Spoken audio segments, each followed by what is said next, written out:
স্বাধীন ফিলিস্তিন রাষ্ট্র প্রতিষ্ঠার প্রস্তাব পাশ হয়েছে জাতিসংঘের সাধারণ পরিষদের অধিবেশনে।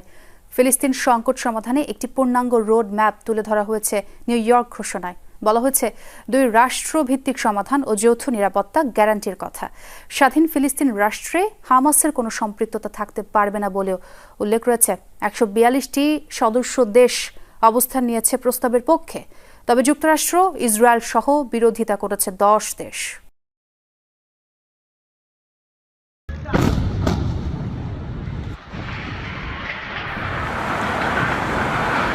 শুক্রবার যুক্তরাষ্ট্রের নিউ ইয়র্কে জাতিসংঘের সদর দপ্তরে উত্থাপন করা হয় ফ্রান্স ও সৌদি আরবের দেয়া প্রস্তাব, যাকে বলা হচ্ছে নিউ ইয়র্ক ঘোষণা। ফিলিস্তিন ইস্যু সমাধানে একটি রোডম্যাপ তুলে ধরা হয়েছে 7 পৃষ্ঠার প্রস্তাবে। বলা হয়েছে দুই রাষ্ট্রভিত্তিক সমাধানের কথা, গাজায় অবিলম্বে সংঘাত বন্ধ ও সব জিম্মির মুক্তির কথা তুলে ধরা হয়েছে। আরেকটি গুরুত্বপূর্ণ বিষয় হলো ইসরায়েলে হামাসের হামলার নিন্দা জানানো হয় এতে।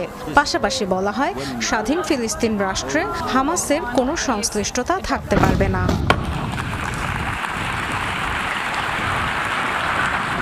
জাতিসংঘ সাধারণ পরিষদের অধিবেশনে শুক্রবারের ভোটাভুটিতে প্রস্তাবের পক্ষে ভোট দিয়েছে 142টি সদস্য দেশ। বিপক্ষে অবস্থান নিয়েছে যুক্তরাষ্ট্র, ইসরায়েল সহ মাত্র 10টি দেশ। ভোটদানে বিরত ছিল 12 দেশ। এই রোডম্যাপ অনুযায়ী গাজায় অবিলম্বে যুদ্ধবিরতি, সব জিম্মির মুক্তি, সার্বভৌম ও স্বাধীন ফিলিস্তিন রাষ্ট্র প্রতিষ্ঠা, হামাসের নিরস্ত্রীকরণ এবং গাজার শাসনভার থেকে তাদের বাইরে রাখার কথা বলা হয়েছে। এছাড়া ইসরায়েলের সাথে আরব দেশগুলোর সম্পর্ক স্বাভাবিকীকরণ ও সম্মিলিত নিরাপত্তা গ্যারান্টি ইস্যুও তুলে ধরা হয়েছে। সাধারণ পরিষদের প্রস্তাবকে স্বাগত জানিয়েছেন ফিলিস্তিনের প্রতিনিধি।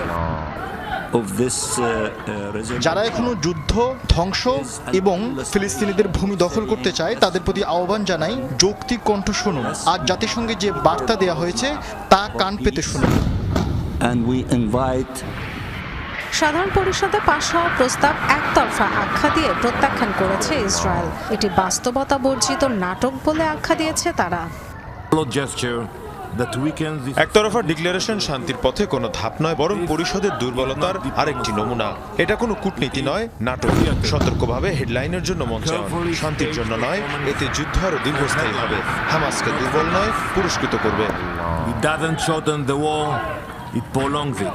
জাতিসংঘের সাধারণ পরিষদের 80তম অধিবেশনে সিদ্ধান্ত হয়েছে ফিলিস্তিন ইস্যুতে উচ্চ পর্যায়ের আন্তর্জাতিক সম্মেলন হবে আগামী 22 সেপ্টেম্বর। ওই সম্মেলনেই ফ্রান্স, যুক্তরাজ্য সহ প্রভাবশালী কয়েক দেশ স্বাধীন ফিলিস্তিন রাষ্ট্রের স্বীকৃতি দেবে।